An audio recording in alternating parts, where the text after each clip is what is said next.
once we get that right, which is for me the most important thing, that they have, first of all, respect. The second one is commitment. The third one, passion. Those three ingredients are non-negotiable.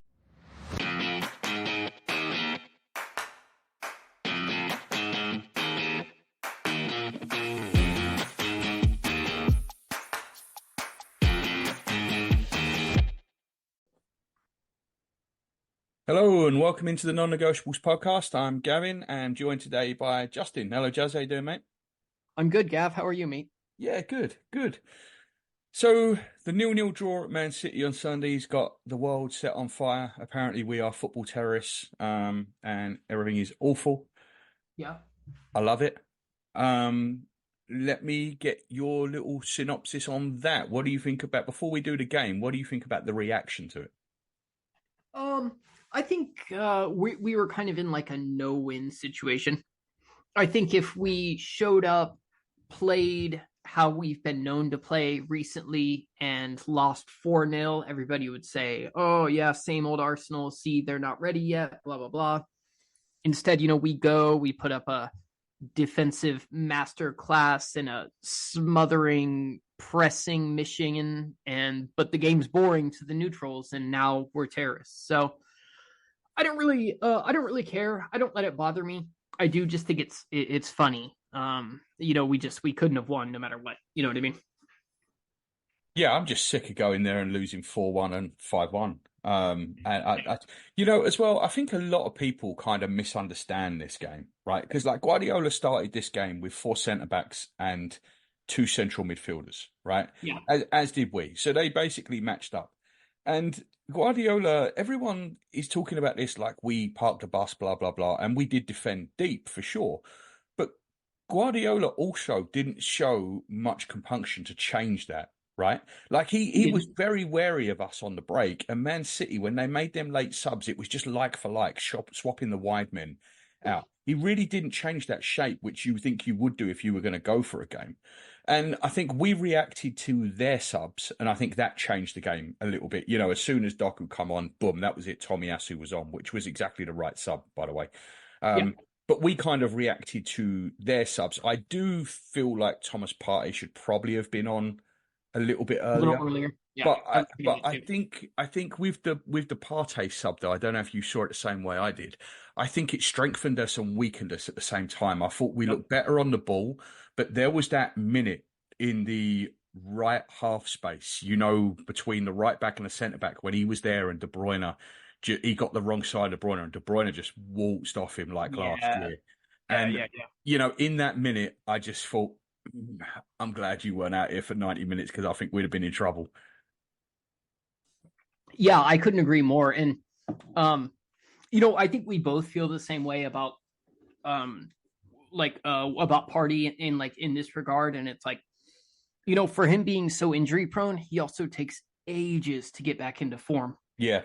And I think when he's not 100% fit, and they always say players are never 100% fit, but when he's not close to it, you can see it in such a huge way. I mean, we've said before, right? We think he's probably got quite a low pain tolerance. He doesn't play through injuries. That time he walked off the pitch at Spurs when they went and scored, we've seen this from him before. This isn't unusual. And I think Partey, he clearly isn't 100% fit, and you cannot start him.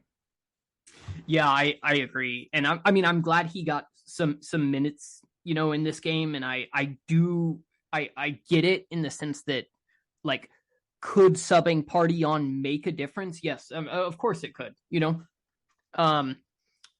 but yeah, I agree. When he's short of fitness, he's more of a liability. Yeah, for sure. And we had the better chances in this game too, Jazz, right? Like, I don't think anyone can deny that. They had the one header from the corner, which I think was Nathan Ake, or was it Akanji? Yeah. I think it was Ake. No, it was Ake. It was Ake. Right. So they had the one header from a corner, which was really weird. I'm still not sure how the ball got all the way through onto his head, but it did, and it was straight at Raya. We had the Jesus one when he volleyed wide early. We had the one in the second half when he just kept twisting and turning and twisting and turning and twisting and turning. And by the time he got in position for a shot, there was 8 players in front of him. We had the one which I think was the most gilt-edged chance of the day, which was the Saka cross that Jesus just gave up his position. on. And Akanji actually had a couple of really, really bright spots in this game that he kind of saved City. That was one of them. If you watch that with a view from behind and above, Jesus has actually got the steal on Akanji at that point. He's more towards Saka in front of him going towards goal. And if Jesus fights him and holds that position, that's a tap-in. What Jesus does is he takes a step back and a step left to go towards the back post. And that's when Akanji gets in front of him and gets the block off. And then the last one is obviously the one that everyone's talking about late, which was Partey. One of the good things he did when he come on, split the lines. Ødegaard, that brilliant pass from Ødegaard through the gap, and Trossard's first touch was abysmal. Because had it been a good first touch, he would have been able to square it to Martinelli. I don't know it was on first time. It might have been. But as soon as he took that touch, he was done. But again, I think you've got to give credit to Akanji for getting back in and sticking in there. But any nearly moment in that game was from us. It wasn't from them. Yeah, I think so as well. I mean, stats wise, they had double the shots. They had a lot more possession. But I do think some of the strongest chances there were us. And I also think, how do I want to word this? Obviously this wasn't like necessarily our game, but I do think we had the game plan of just kind of going in there and smothering more or less. And, I think with the chances that we had, if our finishing was a little better, we would have been the winners on the night, Yeah, I came out of that disappointed not to win that game. I've got to be honest, because as much of the ball as they had and as much territory as they had, I never, ever felt like they were really threatening. I think had Martinelli been fit and had Saka been fit, because he clearly wasn't, then I think we would have won that game. I really do. And like I said before, Pep didn't change that game to go and attack, which really didn't open us up to counter, which was kind of what we were looking to do. Yeah. I think last year we got destroyed there by that long ball straight up to Haaland, and then De Bruyne operating in that space in front of the back line, right? Where Partey clearly wasn't fit last year. And he was awful that night. And that was the start of him being dumped out of the team, right? Like he'd made that mistake at West Ham. Then the shot in the last minute against Southampton. I know that was your favourite bit of last season when he hit the clock end against Southampton. I'd forgotten about that. Yeah, and then that Man City game, and that was the end of Partey and Holding for the season. They both came out after that game because we just couldn't persist with it anymore. Yeah. So I think first off, I think the signing of Declan Rice was made a little bit with that in mind, right? Like that's not going to happen to us anymore. If you got Declan Rice, no one's getting into that space. And I think the game plan yesterday, we knew City were going to try and go long again because it's what they've done against us the last 3 times. They like to play long. They play up to Haaland, and then De Bruyne works in that half space. Yep. So what we did is we collapsed deeper. We pulled the midfield back to cover that space in front, which meant the forwards then came back. I think the bit of our play that was a little bit disappointing was the ball retention, right? I don't think our plan was to have that little of the ball, and I don't think our plan was to attack that little. I do think our plan was to go that deep at times, because I think the whole point of that is it neutralizes their attack. I think the disappointing thing was how little we were able to spring, especially because every time we did spring, we looked dangerous. Yeah, I agree. I think ball retention was definitely like our biggest issue on the night. I think we definitely wanted the ball more than we had it.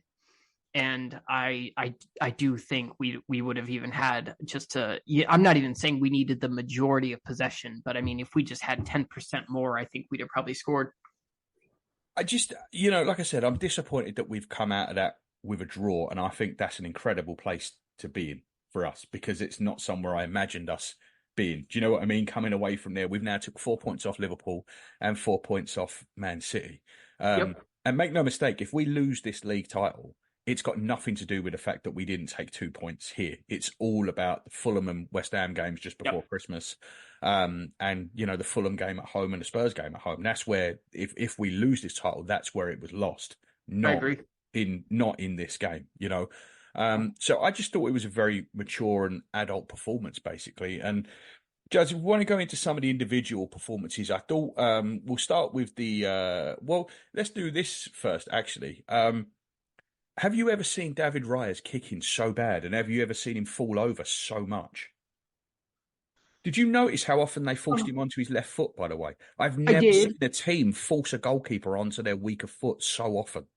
I did. Yeah, that was definitely something that I noticed, and it was interesting. Um, They I basically stopped us playing out to the right at all. They did not want that ball to Saliba, White, Erdegaard, and Saka. They Yep. stopped us going to that side and they forced us to go left. They were targeting Kivior, obviously. And I didn't think Kivior was great, but at the same time, I thought Kivior held up pretty well for if Held I'm up. Yep. grading on a curve. I thought he held. I was glad to see Tomiyasu come on. Although I don't think Doku's very good, he is the sort of player that he's going to twist Kivior inside out. So I was glad to see Tomiyasu come on. But the way they were pushing us out to our left-hand side, because we had, we've basically got second choice left-hand side out there, right? Kivior's Yeah. at left back. Jesus was playing at left wing because Martinelli couldn't start. So it made sense for him to push us out there. And as a consequence, it was pushing Raya out that way. Yeah, it was kind of a weird one because um, it really felt like we could have been significantly more dangerous had we had Martinelli from the start. 100%. We needed that outlet on the left side that we didn't have. And it didn't help that our right side was on one leg. That's true. Yep. Yeah, it's very true. And I don't think Jesus was poor or anything. I just think the difference between him and Martinelli on the night made a big difference to us. And do you know what I especially think that the outlet. big difference was there? Because I thought Jesus actually was really good defensively. He was very Yeah. disciplined. Tactically, he was perfect. But I think the difference between Martinelli and Jesus out there really is Martinelli's like the energizer bunny, right? Yeah. Like he only plays 70 minutes usually. He'll come off on 70 minutes. But for that 70 minutes, he's like a cheat code because he plays two positions. He comes all the way back and then gets all the way forward. Yep. And I think Jesus did well, but there is like it's a special type of human being that can actually do that. And Yeah. I just think that Jesus basically just was a little bit short of where Martinelli would be when it come to springing on the break. I thought he did the defensive part of it really well, but the springing on the break, he was just a little bit short of where Martinelli would be. And I think it Yeah. was noticeable, especially that chance when I was talking about when he went to the back post instead of staying in front of Akanji. Yeah. You have to remember how much work he'd gone through. Man, he'd gone through so much work at that point. I don't blame him for being a bit tired and not getting that. Yeah, no, and I don't really blame him at all.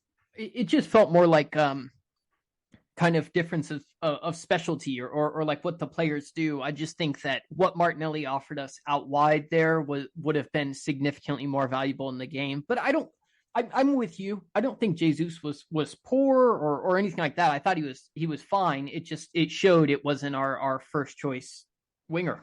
Yeah, and a lot of talk was before the game about Manchester City's injuries, and they were without Stones and Walker, and I don't really know how much difference that made. Like, I think Walker's absence, they might have felt that a bit more if Martinelli was playing. Yeah. I was thinking the same thing. Yeah. But then Martinelli roasted Walker last time anyway, so I don't know that would have made that much of a difference. But I think that, it's easy to overlook the fact that, like I said, Saka was clearly on one leg. Clearly. Yeah. I mean, he's clearly not fit. Martinelli couldn't play. Jorginho, for all the decent work he's done, he's not the first choice in there. We would rather be playing either Havertz in there or we'd rather be playing Partey in there, depending on which way you want to look at it. And you saw the difference Partey made on the ball when he come on. And I thought Jorginho was a bit of a passenger in this game. And I thought I don't think there were any poor performances out there, but I think the players that probably were the least standout-ish for us were probably Jorginho, Kivior, and I think you can maybe make an argument for Havertz, but Havertz got through so much work and he was so isolated that I'm loath to really include him in that. Yeah, the Havertz one is it'd be harsh, I think, to say that. And I say this is not, his biggest fan or anything, but I thought he did, just about everything he could do on the night, to be dangerous. Yeah, I mean, he was just, Man City, even till the very end, didn't move from three centre-backs. Yeah. They started with four. Ake went off to that to bring Rico Lewis off, but at no point did they switch from having three centre-backs on the field. And Havertz was battling against that all day. And, I thought for what he could do, he did what he could. Yeah, I agree. Yeah, I don't think there's any reason to hang Havertz or anything out to dry. I mean, it's going back to what you said. I don't really think there was any like poor performances. I just think a couple individuals could have made a little bit bigger difference. Yeah, and I think on the ball, and part of this is because of our discipline, we were off the ball, but on the ball, some of our better players weren't on it. Like, I thought Ødegaard was amazing tactically. The way he led the press. I mean, the Jesus chance again, the one that you missed, that all started with that press. Saliba actually presses halfway inside their half in that, and Ødegaard's leading that. And I thought he did that bit well, but there were a few passes that I thought he played quicker than he normally would play, where he would normally, chop back and look for the pass, and he gave it away. And I think that was just a symptom of how we were playing, basically. I thought we were just a little bit, maybe not sloppy, but a little bit overexcited in possession and quick to get rid of the ball. Yeah, it felt like that. And, I feel like even though we've played him several times now, I feel like all our games against Manchester City are, just a little bit more nerve-wracking. You can kind of see it in the players on the pitch. And I think, again, it was another one of those where it was kind of obvious that I'm not saying the night was too big for him. That's not what I'm saying. It's just we definitely looked more out of our comfort zone than we normally do. But it's two sides that don't want to give anything away as much as anything else. That's kind of what it is. Whenever we play them, it's a low XG game. There's low amount of chances. I mean, you were saying they had 12 shots to our 6, which is true, but most of them were from 30 yards out. Were no problem whatsoever. And I think that kind of is how this game goes. We kind of keep each other at arm's length where we can. And you're hoping for that one moment. At the Emirates, it was Martinelli, it was that pace, and then it was a deflection that took Boy. And I think that's what you look at. If we get them in the Champions League semi-final, those two games wouldn't be any different to these two. Yeah. Yeah, even City, they looked quite a bit like they were reliant on free kicks as well. Well, I thought it was two teams that basically sat at their stall and said, we're not going to get beat. And I kind of understand that, because I didn't think this was a must win for us. I didn't think it was a must win for them either. I think it was a must not lose for both teams. I think a loss for either team would have been really, really damaging. I think a draw and you're still in it. I mean, to me, and we're moving on a little bit here, but let's do this anyway. I think we need 8 wins for the title from here. I think we need 8 wins from the last 9. I don't see a world in which Man City don't get 8 wins from the last 9. So that's where I think we are. I think it's interesting, right? This title race in particular, because I believe I saw the stat, correct me if I'm wrong, but this is the deepest into a league where there's been like 3 legitimate title contenders. And I definitely think this makes a little bit of a difference, because it's not just about getting one over on City, with the win or how they feel even, but, I mean, Liverpool's in here too is like a legitimate contender.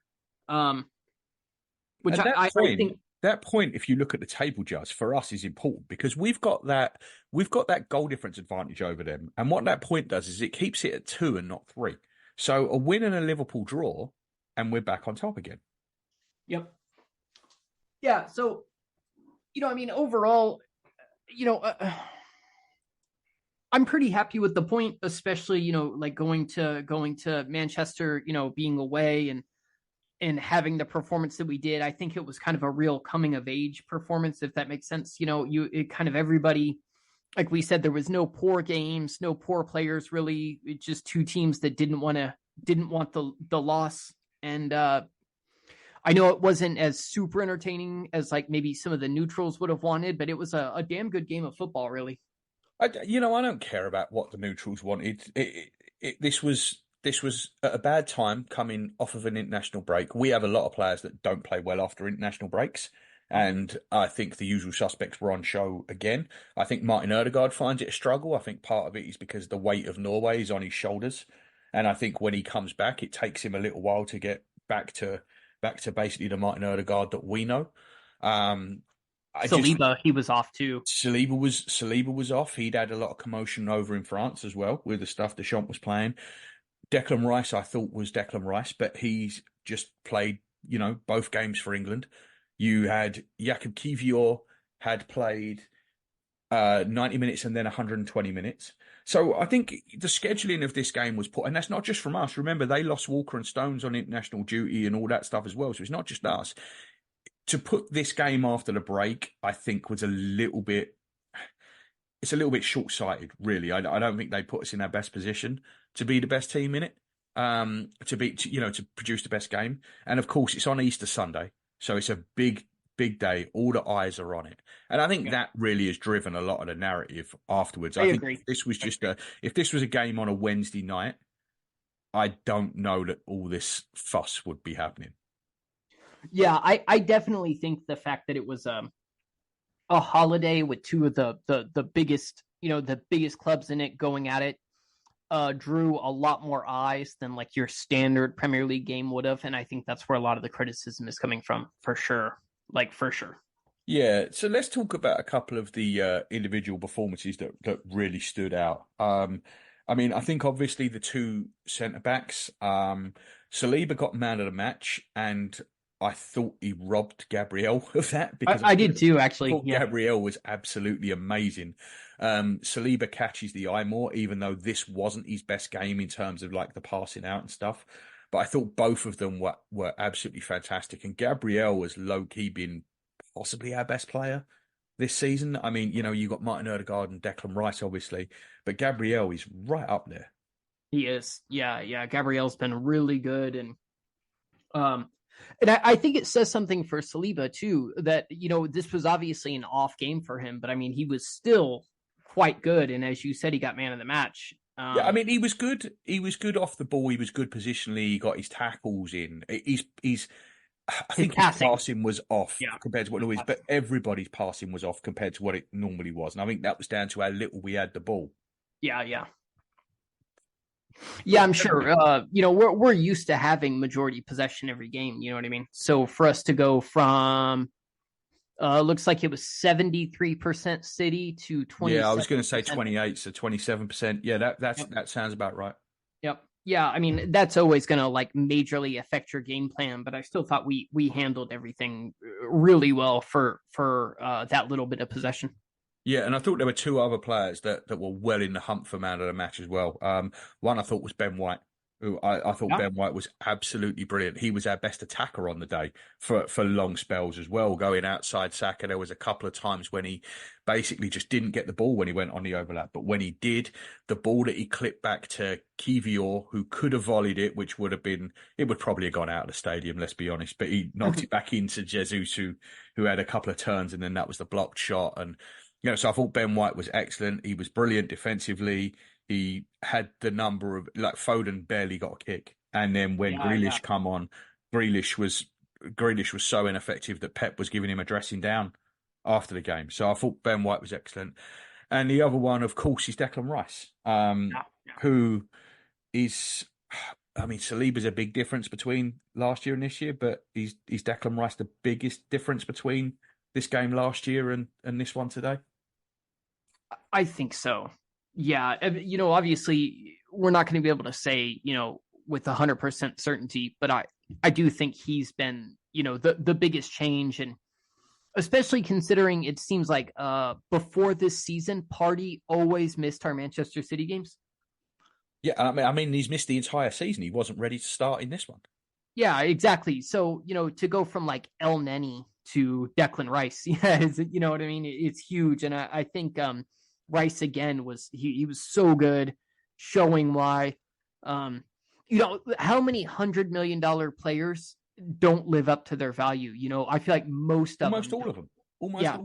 But Rice, I'd pay it again this summer if we had to. Just knowing what we know this season, he's been just absolute class. Well, answer me this then, because this is a question that has been bounded around between me and a few others in WhatsApp groups. Had Declan Rice signed for Manchester City and not Arsenal in the summer, where would Arsenal be right now and where would Manchester City be right now? Where do you think?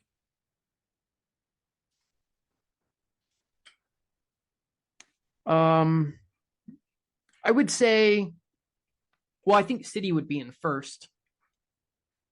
I do. I think it's a little harder to judge their side because like a lot of their players take about a season to bed in. They always have.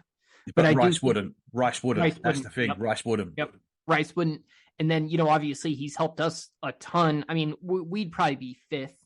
I agree. That's exactly Yeah. what I said. I think we would be. I think we would be fighting in that fourth, fifth, sixth positions right there. Probably fourth and fifth. We'd be with Villa and Spurs. Yeah. And I think Man City would be 7 points clear Yep. because you remember Rodri missed 4 games and they lost all 4. Yep. They don't lose them if they've got Declan Rice. So I think if Declan Rice played for Man City, they'd be 7 points clear. And if Declan Rice hadn't have joined us, parties out all season, we'd have been fourth or fifth at best. I think At best, that's how big that signing was, and that performance that we put in at the weekend. We can't do that without Declan Rice. Yep. I just don't think that performance can work. Some of the tackles he put in on Rodri and De Bruyne, we just don't have anyone that can do that. Yeah, man's so good at what he does. And his ability to win the ball back is just, it's damn near otherworldly, So yeah, I mean he's been a huge benefit, definitely a contender for player of the season. And I think we already had a strong spine, I think, going into this summer, but just being able to add him in the 6th, man, I mean we've got to have one of the more solid spines in the league, Yeah. Let's touch on the reffing performance real quick because that's come under the microscope too. I am shocked we didn't get 3 bookings in that first half. I thought he was very, very lenient indeed with the bookings. But it's the sort of referee performance that Manchester City get in their favour all the time, right? Like we always joke about Rodri can't pick up cards, and I thought Jesus and Rice should certainly have had yellow cards in the first half, and Havertz actually, and the ref didn't dish him out, but there was nothing as bad as the Kovacic one at the Emirates, right? The one that when he should have got the second yellow for the foul going through the back of Rice. Yeah. There was nothing that bad. It was a lot of tactical stuff. And I don't think Jesus gets the booking he got was stupid, right? It was for throwing the ball away. And someone said to me, oh, that should be a sending off. Well, not that, but, because he should have already had a booking. But if he's already got a booking, he doesn't do that, right? No, I don't think so. No, he doesn't do that. So it's just, it was one of the means. But what did you think of the refereeing performance? I mean, I'm torn on this because honestly, if that was against us, I'd probably be a bit annoyed that the cards weren't being given because I've been annoyed by Rodri and Bernardo. He's also another one who's very good at giving these fouls away on the break. De Bruyne doesn't ever get booked for it. And I think I would have been a bit disappointed with that if I was on the other end of it. But on the other end, there was nothing egregious in it. I feel exactly the same way. Exactly. I do. I think it kind of it was very lenient, especially in the first half. But at the same time, yeah, nothing super egregious that I thought. Just we were fortunate to not have 3 or 4 more yellows. But yeah, I think so too. I think that's exactly how I would describe it. I can understand why they're aggrieved, but there was nothing really egregious in it. And actually, a couple of free kicks that he gave against Jesus were kind of just mind-boggling. When we were on the break, there was one when he just muscled. It was a Kanji, just muscled him off the ball, perfectly legit, and he blew up for a free kick. And I was not best pleased, as my dogs can attest to me shouting at the TV at full volume. I don't remember anything like necessarily sticking out to me. I remember there was a pretty light free kick given in the later second half, maybe between 75 and 80 minutes or so. I don't know if you're talking about the same one, but other than that, I didn't think there was anything too sketchy. Does this result just give you a bit more optimism for the Champions League? Like the fact that we can go and do this at Man City, does that give you a bit more optimism? I mean, I know we both picked us to go through against Bayern. I mean, not in an arrogant we're gonna beat the bastards kind of way, but just I think we probably are slight favourites in that one. But does it give you a bit more confidence that whether it's Real Madrid or whether it's Man City, whichever one it is, we can come through that semi-final? Because if we can get a result at home, we're capable of going away and just shutting up shop. Yeah, I think so, Gav. I mean, City is clearly one of the best clubs in the world, in Europe, and the current Champions League holders, right? And so if we can go to their place and pretty comfortably, have a 0-0 draw, and also, we beat them at home earlier in the season. Yeah, I think it looks a lot better for the Champions League than how it just did. And yeah, I think the fear factor's gone a little bit, right? Like, I think for me, the fear factor's gone. Where I used to go into these games hiding behind the sofa, I'm just not there anymore. I've got a lot more faith in this team. I've got a lot more faith in this manager. And I know we're not just going to go there now and just say, okay, open us up. Yeah, and I mean, I loved Wenger and I loved our football even in the later years, but it is really nice knowing that we can change our game plan up a little bit depending on the opponent and still have like a very strong backbone of a performance. We're not just going to go and play the same way against every single club anymore. And when the Premier League is attracting all the best talent from everywhere in the world, don't forget that didn't happen during the early Arsene Wenger days. When Wenger came in, it was still very much British and Scandinavian centric. Now it's the best players from all over the world, and Man City have obviously got unlimited funds to bring these players in. The days of Wenger just being able to pick an 11 and say, go out and do what you want, them days are over. The other teams are just too good now. Yep, they are. They're too good. They're too tactically set up and aware. And I've been kind of waiting for this for a while. For a manager to come in and have different tactics depending on the opposition and to not panic when it doesn't go your way, because like we didn't plan to have that little of the ball, right? We've already said that. I think we knew that we were going to go in there and it'd be 60-40. I don't think we went in there expecting 73-27. I don't think that was the plan. So the fact that we didn't panic, the fact that we just adapted, the fact that we just stuck to the plan, I think that is so promising. It is, yeah. It's promising, and it's like foundational. You know what I mean? It's like it's not always going to be your day, right? You can't win 6-0 every week. Yep. Yeah, so I mean, I think that's huge, and that might be one of the biggest like transformative things Arteta has done since he's come in. Is we're not easily beatable to anybody. No. Yeah, and I think that's right. Like I said, I think the fear factor's gone now because we've got that belief, we've got that foundation, and I think this bodes well for the future. I really do. I think we are now the hardest team to beat in England, which probably makes us the hardest team to beat in world football. And I think that's something to be celebrated. So I was brought up by George Graham and Don Howe, so I'm definitely not going to be apologising for a good defensive performance because I was raised on a steady diet of it. But all right, Giles. Well, thanks for touching on that with the Man City game. I know it's getting late where you are. Do you want to come back in the second half real briefly and do the Luton preview? Yeah, we'll do that. Okay, cool. All right, well, we'll see you guys after the break. We will preview Luton and look forward to what comes next. So we will see you after the break. All right.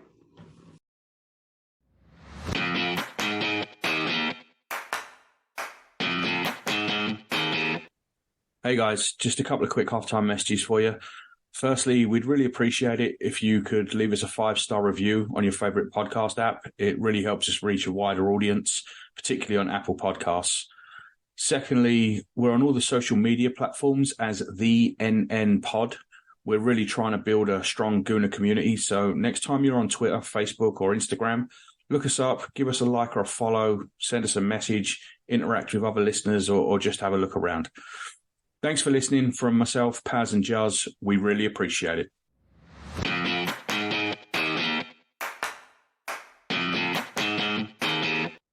Hello, welcome back into the Non-Negotiables podcast. This is part 2.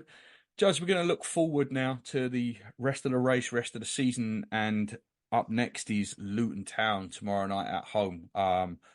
Obviously, we won the reverse fixture 4-3, last minute Declan Rice goal.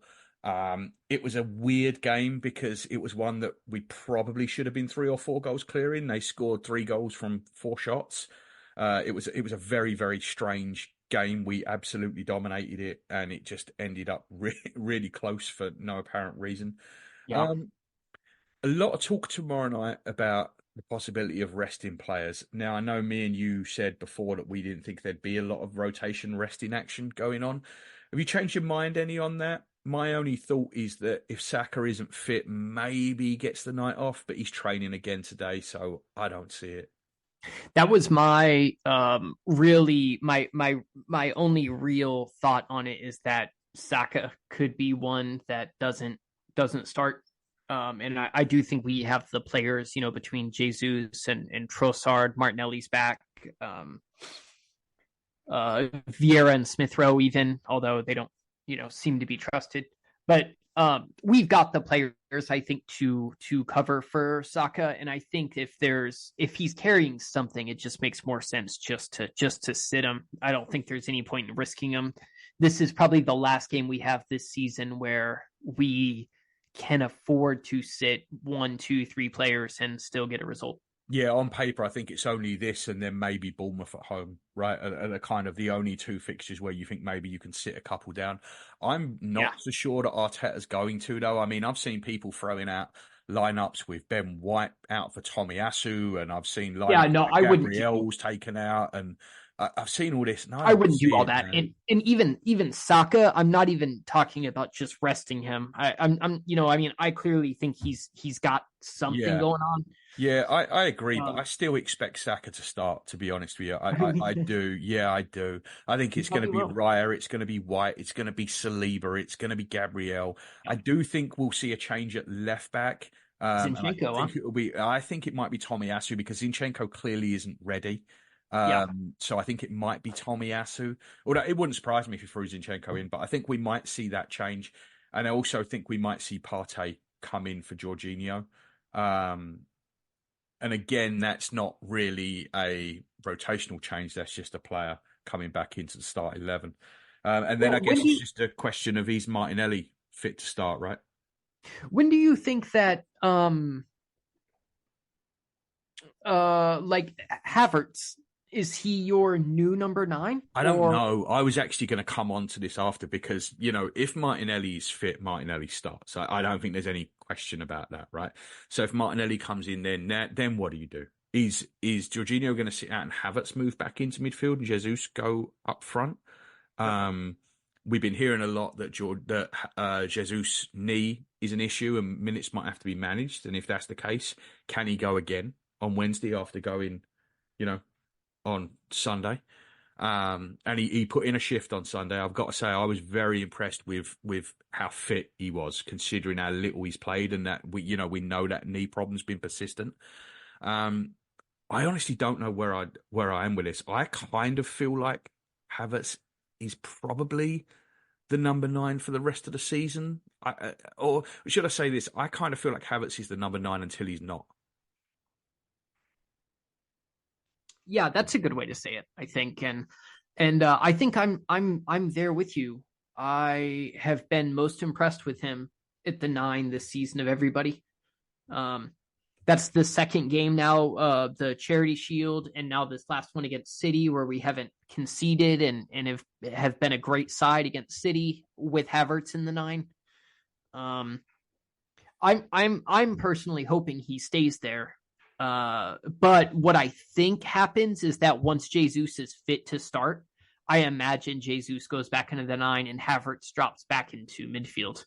Yeah, I mean, and I wouldn't be surprised to see that tomorrow night, especially if Martinelli's fit, because then Martinelli obviously just goes out to the left, Jesus cycles into the middle, Havertz drops back, Jorginho drops onto the bench. It's all pretty simple and pretty clean. And I think those are the sort of changes that we're talking about. I don't think, like I said, I think Saka will play. And I just don't see Ben White sitting on the bench or Saliba coming out or Gabriel coming out. I just don't see that, Rice sitting on the bench so El Neni can get a game because it's Luton. I don't see that, man. We're hoping to play 14 games. We need 14 performances between now and the end of the season. So I just don't see rotation as a real option. Yeah, I couldn't agree more. And then, I mean, looking at our squad now, you have almost everybody fit.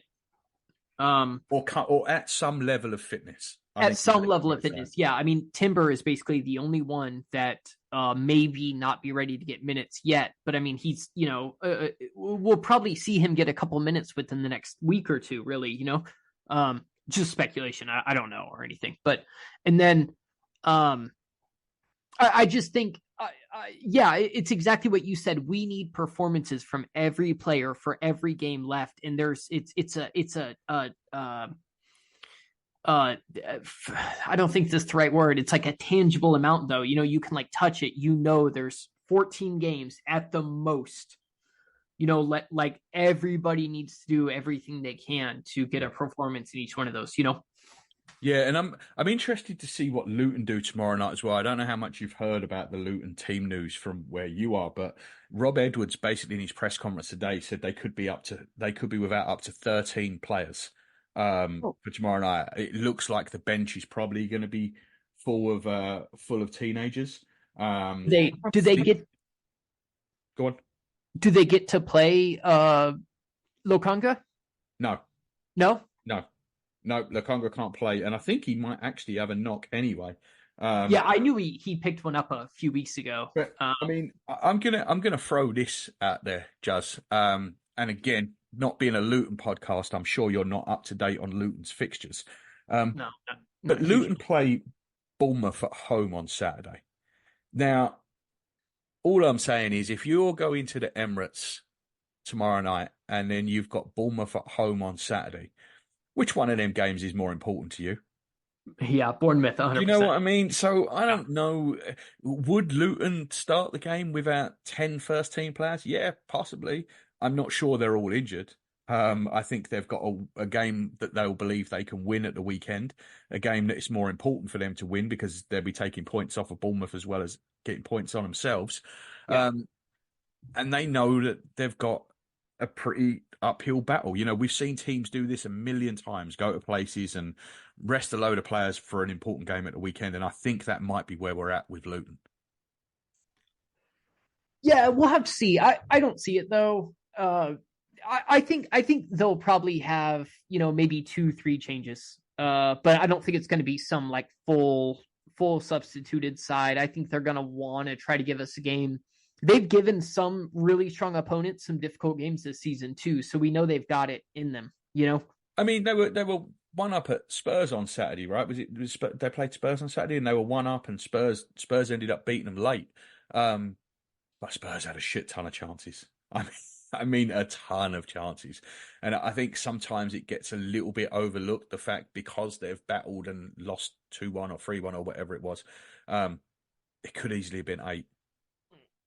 Yeah, I think I heard that, which is crazy, but I mean, Tottenham too, to be fair, they might be one of the hardest sides to nail down this season. I still don't know if they're complete shit or actually a decent side. I have no idea.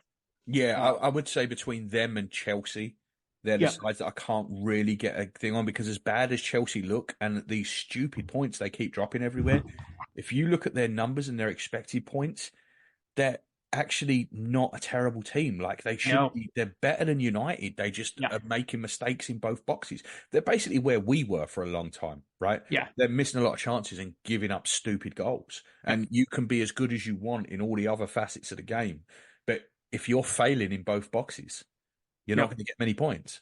Yep. And I was going to bring up United as well. I mean, they've got to be one of the worst sides I've seen that just keep lucking into getting. Yeah. They're overperforming massively. Yep. So, I mean, you never know. But yeah, Spurs is one I really can't get a measure on. I've watched them a decent bit this season, and sometimes I think they're shit, and sometimes I think they're pretty good, and they're hard to figure out. Real hard to figure out. And yeah, they've got West Ham tonight. Tonight?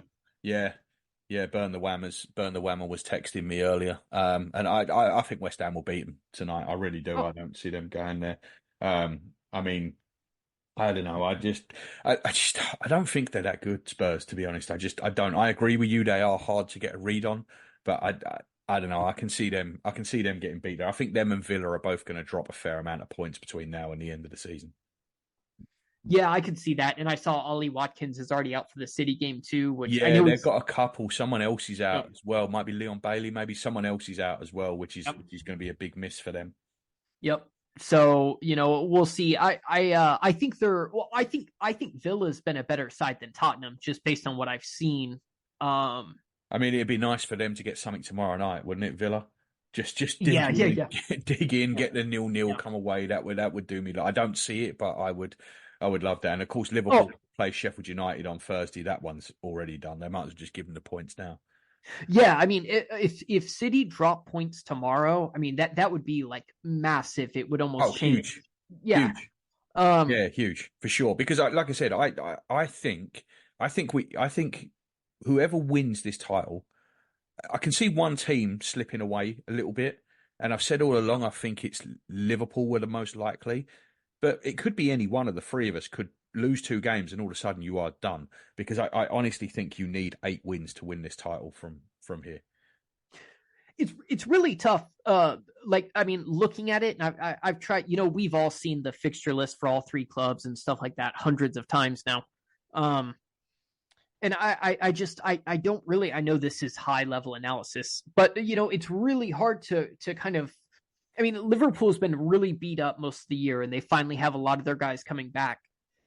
And then you look at Arsenal. We probably have the toughest of the 3 schedules. Yeah, I think so. I think City's is actually the easiest of the 3. Not Yeah, Liverpool's, but yeah, no, we've got the more difficult fixtures for sure. But I just want to say this because I've been talking to some friends in a WhatsApp group about this and about the fact that we were 18% in Sky's stats to win the league before the weekend and the same after it, and I just don't get this because we are going to be favoured in all 9 Premier League games between now and the end of the season. We're going to go into every single game as favourite. Whether our fixtures are the hardest or not, we will go into all 9 as favourite. Manchester City will go into all 9 as favourite. Liverpool will go into all 9 of the games they've got left as favourite. So I think it's a little bit more of a pick'em than these numbers are saying, because I think any one of us can win 8 games and any one of us could drop points a couple of times. But it's worth noting that in 2024, there has been 9 games. We have won 8 and drawn 1. City have won 7 and drawn 2. Liverpool have won 6, drawn 1. They won 6, drawn 2 and lost 1. I think they might have had an extra draw in there. So it's, we tend to, all 3 of us are beating these teams that we should beat.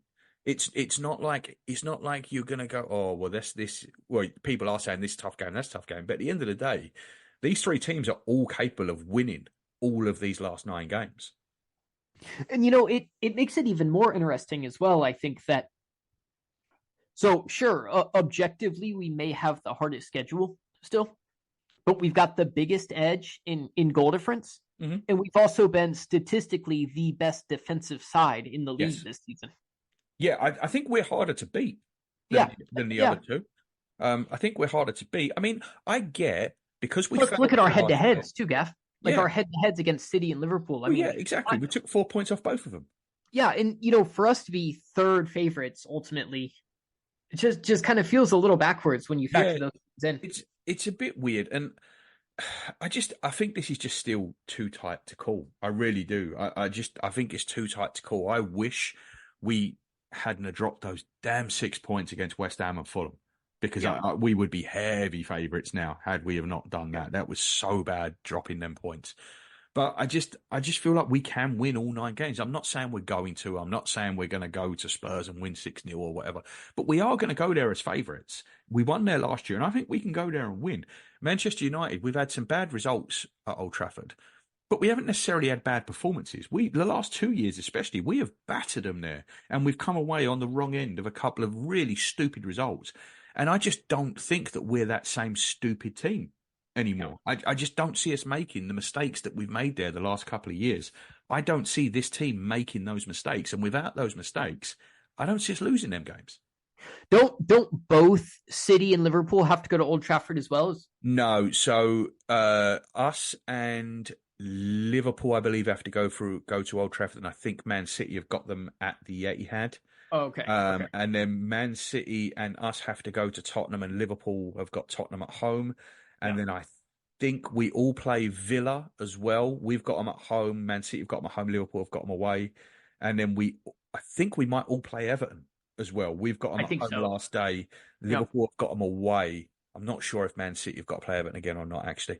But so there's a lot of common teams running Yeah. through that. I think the what everyone's considering the wild card fixture, I think, is probably Brighton away for us, right? That seems to be the one that everyone's throwing in. We've got to go to Brighton and we've got to go to Wolves.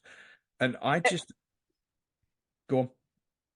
Oh, I was just gonna say, I think Everton could throw a huge wrench in a lot of this too, because even though I think all three of us are quite a bit better than Everton, they've done really well against Liverpool at Goodison.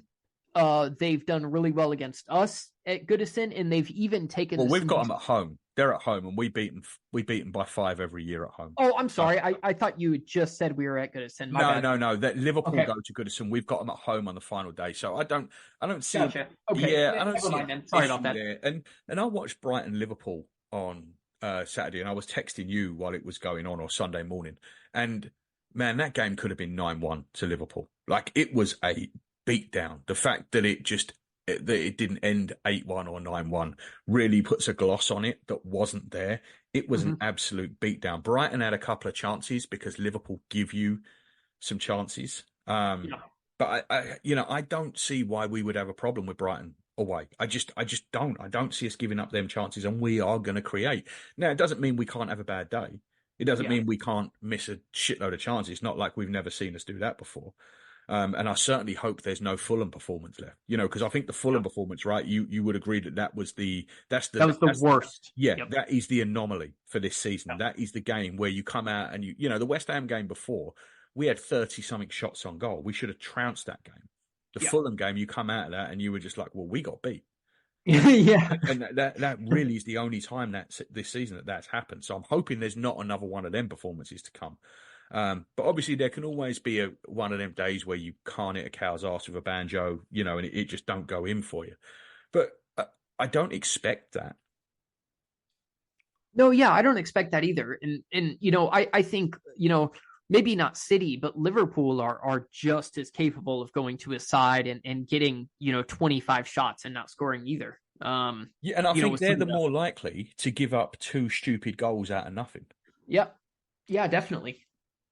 The other thing about Liverpool as well, which hasn't been mentioned, and I know me and you are probably a bit more obsessed with this than most people, but the team playing last has a huge disadvantage, right? Like, I think we both agree on that. We saw it affect us last season. Yeah. And Liverpool are going to play last an awful lot between now and the end of the season because they're in the Europa League, so they're going to be on the Sunday a lot. Yep. I think that is, being 1 down at home to Brighton inside 5 minutes is one thing when it's just a game in March and you're top of the league or a point off. It's another thing when you've just seen your rivals win to overtake you and you've got a win to get back up there. We did it we had to do it time and time again last season until eventually we couldn't do it anymore. And I think that is a big thing. That pressure around 60 minutes when you're at 1-1, that pressure to get that winner is a hell of a lot different when you're the last ones to have played and the others have already won. Yeah, I imagine the weight it adds, just like mentally and emotionally is huge to overcome, especially when you're in a 3-horse title race like we all will be. So yeah, that's another good point. I mean, to be fair, I just personally, well, I'm sure most people agree, but I'm a lot more worried about City than Liverpool, only because historically I know they could win out and it wouldn't even surprise me, which makes me think we've got to be, perfect. I agree. I'm still more worried about City. That's why to me it was so important not to lose at the weekend, because I think we can finish above Liverpool and still not win the title. I think if we finish above Man City, I think we'll win the title. Yeah. And that's a great way to put it too. Yeah, but I'm definitely more concerned about City. And frankly, if I'm being honest, if we can't win the title, I'd rather Liverpool lift it than City. But I'd rather no one won it. If we can't win it, I think they should just call it off. If yeah. we can't win it, to be quite honest with you, because I find both of them abhorrent. But yeah, I don't know. I just think this is a title race, and I'm not sure. There's going to be a lot of twists and turns. I'm not really sure that's true. I think there's going to be a lot of game weeks where all three of us just win, and it's just Yeah. one more game week away. And I think the twists and turns are not going to be that many, but there might be a couple of big ones. Do you know what I mean? Like there's a couple of game weeks where I think, is it the game week before the end of the season, game week 37 maybe, where we've all got a tricky away day. I think that's the week. I think we go to Man United. I think Liverpool might be at Aston Villa, and it might be Man City at Brighton, something like that. It's something. Those three games are something like that weekend, and that weekend, obviously, that could be a real huge turning point. They're both still in the FA Cup too, right? No, Liverpool went out. They went out. Liverpool went out. Oh, Yeah. that's right. That's right. That's right. Okay. All right. But I mean that's something as well, factoring in another one or two games. So we'll see. Yeah, I think I'm in agreement with you. I don't think this is going to be a twist and turny end to the season. I don't think you're going to see 6 league changes from here to the end of the season. I think you might see 2. But I don't think you're going to see like 6. And it wouldn't surprise me if by the time we got to 3 games to go, one team was out of it. And it could be us. It could be us easily. It could be us. I'd be more surprised if it was City. Yeah. I wouldn't be surprised if one of us or Liverpool do fall away a little bit over these next few weeks. Yeah, I mean, me neither. I mean, it could easily happen, and I think both us and Liverpool are a little more vulnerable to it than City. But we'll see, man. I'm pretty optimistic. How are you feeling about it? Just overall, I'm very optimistic. I'm very optimistic. I'll be quite honest with you. After that final whistle on Sunday, that was and when we did our predictions, interestingly, I think you had us winning there, and I had us losing there. And I think that if we look back at our predictions, and I haven't done it, maybe I'll do that before Friday. Yeah, I've not looked at mine either. I'll have a look before Friday. But I think that basically you had us winning the league on goal difference from Man City, but you had us winning there. So you actually give the title to Man City with that result, whereas I had us losing there and finishing 1 point behind City. So that draw actually gives us the title. So our predictions have basically flipped. I had us a point behind, and you had us level. So because of that, you've now actually got us. You've now actually got us a couple of points behind, and I've got us a couple of points in front. So that was or 1 point. Interesting. So yeah, that's a big flip. That's a big flip around. So, but no, I am optimistic. I'll be blatantly honest with you now. I am optimistic that we can do this. I'm even more optimistic for the Champions League. Because I just thought that performance was exactly the sort of performance that you have to have when you go away in Europe. It's the sort of performance that we had multiple times on our way to the Cup Winners' Cup final in '95, and the year we actually won it in '94. Though we had some of them performances, we had that sort of performance at Auxerre, we had that sort of performance at Paris Saint-Germain, we had that sort of performance in Torino. So I think that. I do think that sort of performance gives me even more hope for the 2-legged knockout competitions. I think the days of saying, well, I wish we had Man City in the final because I don't think we can beat them over 2 legs. Man, that's gone. I don't have that feeling anymore. I'm not saying it's easy. It's still going to be tough, and they would still start that game as favourites. But I don't feel like we've got no chance. Yeah, no, absolutely not. And I think like the mentality of going into these big games. I remember all the years in a row we drew, Bayern or Barca, and I can honestly say going into this Bayern game, I'm really hyped for it. I don't have really any amount of fear at all going into it, which is unusual for me. But I mean, I think we can hang with just about any club in the, we're a top 5 club in the world right now.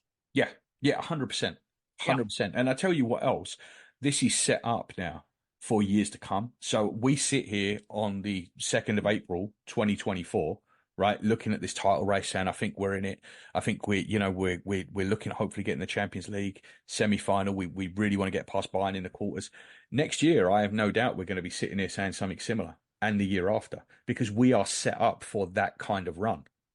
Yeah, I mean, I know, just like you, I'm in a couple groups with some other mates that all follow a football club, and um we are easily the most like optimistic looking club. I Like 100% agree. we're doing this and staying with these guys.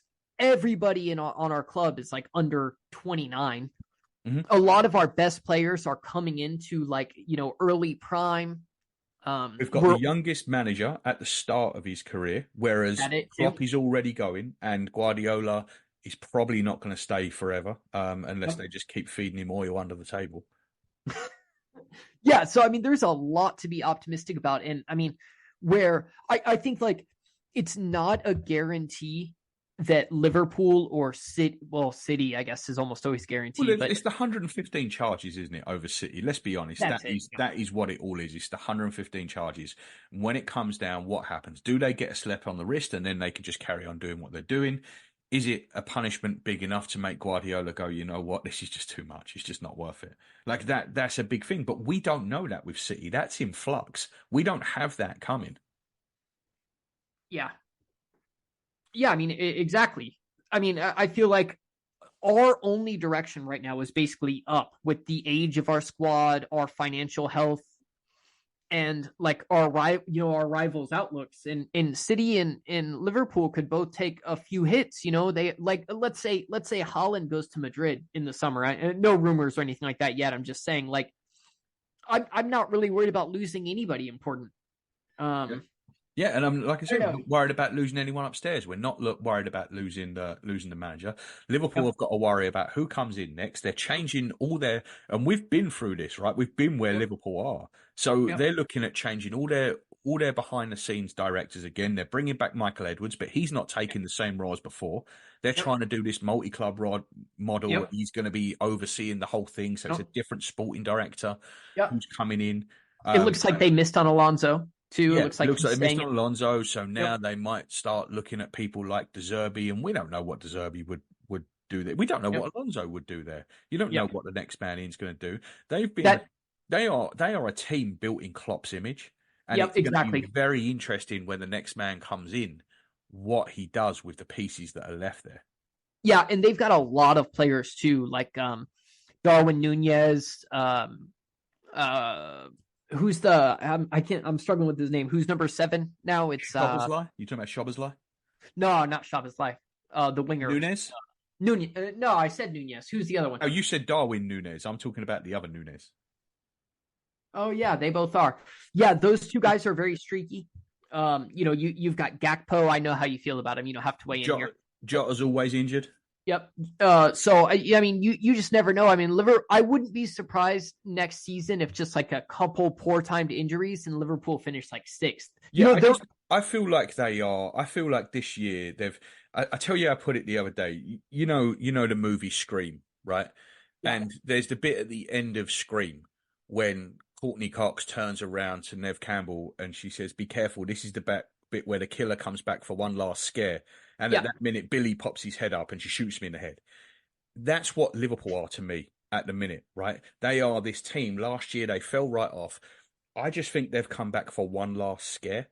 And then I think that's probably it. Now, maybe I'm wrong. Maybe they bring in De Zerbi in the summer and they sign 9 players from Brighton and it all works out perfectly. Maybe that's what happened. But right now, they feel to me like the killer coming back for one last scare before they just disappear. Yeah, I mean it's true too. I mean, even if you're watching them, I think they've papered over some cracks this season with 100%. Injuries. They've got I think they're 10 points up on expected points from where they should be. I think they should be at like 53 points or something at this stage of the season. Yeah. And, I mean, I think they've got a couple important players that are, close to the edge or very injury prone. And I just, like I said, I mean, if they came out next season, I wouldn't be surprised if they finished like 6th. They've got like the biggest spread, I think. Yeah. I mean, who knows if Salah is going to fancy it with a new manager next summer. Yep. Trent Alexander-Arnold is out of contract next year. If he starts refusing to sign a new one, and it's not, why would he go? He's a Liverpool boy. Well, so was Michael Owen. So was Steve McManaman. They ran their contracts down and left for Real Madrid. So I don't think anything there is a given. I could be completely wrong, and they could get a new manager in who turns out to be the perfect successor to Klopp. I just think with these managers, and we've seen it firsthand, when you have managers that have got this much sway over a football club, they are very, very hard to replace. Yeah, I mean, we know a little something about that. Yeah. Yep. So, yeah, we'll see. I think now that Alonso is out, and I know something could still happen there, but it looks like he's out. I guess the sporting manager, I can't remember his name right now. Raul Almiron. Yep. Amarim. Yeah. Looks like he's their favorite now, so we'll see. De Zerbi looks set for Bayern at this moment, but I'll be curious. Yeah, I mean there'll be a merry-go-round, and I Yeah. think our boy Flavio Conceição from Porto might end up getting some glances too. There's going to be, there's going to be a big, yeah, I do. I think remember there's going to be a big merry-go-round with managers this season with big clubs, right? It's not just Liverpool. The odds are that Man United are going to be looking for a new manager, and Chelsea are going to be looking for a new manager. Madrid. No, I think Ancelotti's staying, isn't he? One more year, but Barcelona are going to be looking for a new manager. I assume PSG will be because they look for a new manager every year. I think is their manager is Luis Enrique there at the minute? Yeah, he's still there. Yep. Yeah, so I mean, and I imagine when Mbappe goes, that will probably be a big thing for change there. So maybe they're looking for a new manager too. Yeah. So there's going to be a lot of movement around Europe, I think, this summer for managers. And like you said, De Zerbi's in demand at Bayern Munich. But, I mean, if you've got a choice of Bayern Munich and Liverpool, are you really choosing Bayern Munich? I don't think I would. I'm not. But, yeah, I mean, I guess I could see the appeal. I mean, I can see the appeal in the way that obviously they're a huge club. You're likely to win. They're in a big rebuild though right now. Yeah, and they've got. I think Kimmich is leaving in the summer. Alphonso Davies has said that he's not renewing his contract, so they're trying to force him to leave this summer. He wants to see out his contract so he can get the big fat pile of money signing a free contract, which you can't blame him on. I think Sane's getting booed by their own fans. He's been so bad. Gnabry, they're desperate to get rid of. Thank Christ we didn't sign him a couple of years ago when we were being linked with a return for him. So I just, for me, I think, and I'm a bit biased, but I would rather stay in the Premier League and choose Liverpool over Bayern. I would too, but yeah, we'll see. It's going to be interesting, and as we get closer to the summer, there'll be more and more of these rumours going around, and most of them will be wrong. Most of them will be put out there by Sky Sports so that people put their bets on Sky Bet and lose their money, and then maybe we ban Sandro Tonali for another 9 months or something. But that's what it's going to be. So, all right, mate. Well, listen, thanks for tonight. We'll leave it there. I know that it's like 9 a.m. or something in Amsterdam, and you've been up all night. But we'll leave it there, and maybe we'll reconvene on Friday. We'll look over the Luton game, and then look forward to Brighton away at the weekend. Another massive game. These games they just keep on coming, right? Yep. It's every time we do one of these now, it's going to be twice a week. We're going to be finishing off an important game and looking towards another one. Yep. So big end to the season. I think Friday would probably be the best day for me. We'll review Luton and preview whoever's next. Brighton away on Saturday. That's going to be another big one, because if we can get 2 wins from the next 2 games, then all of a sudden it all switches again, right? So because I think Liverpool have got Man United, I believe, on Sunday. I think you're right. Yeah, so, at Old Trafford, right? Yep, and Man U have had their number in recent seasons, so hopefully they can do something against them there. I mean, Liverpool will have 93 shots. It's just about how many they take, because United are going to get a few chances with long balls over the top as well. Yep. Who's City got next? I don't know. City have the weekend. See, they've got Villa at home on Wednesday. I think they've got another Palace. Palace away, isn't it? Yeah, and then Madrid after that. Yeah, I can't see them having many problems with Palace though. Oh no, shit! I'm sorry. Their next game is Villa tomorrow. Yeah, Villa tomorrow, and then Palace at the weekend. Yeah, then Palace at the weekend. Yeah, so I can't imagine it's anything other than 3 wins tomorrow for tomorrow and Thursday, I should say, because Liverpool play on Thursday. But I can't imagine it's anything other than 3 wins there. I think we'll go into the weekend as you were, and then the weekend's a big one. Like I said, us at Brighton and Liverpool at Manchester United, that could very easily all swing on that, you Yep. know, and then all of a sudden it changes again. Yeah, So, I think Villa is capable of getting something off City. yeah, but it's Villa But- with no Ollie Watkins and Villa Yeah. with no. I think, like I said, I think it was Leon Bailey. Someone else big was ruled out. I mean, I guess it depends what you think they're capable of, right? They ain't got to win there, right? Right, just get a point. I Yeah, don't need exactly, you to yeah. win, just get a Yeah. point. So or a Rodri injury. That's it. yeah, exactly. But yeah, that's all we need. So you're hoping. I don't see them getting anything there. I mean, Emery will probably play 9 different formations, get beaten 7-0, and then put it together again afterwards. But we'll see. All right, mate. Well, we'll leave it at that. And we'll be back on Friday to review Luton. All right, mate. See you later. Sounds good. All right, Dewey.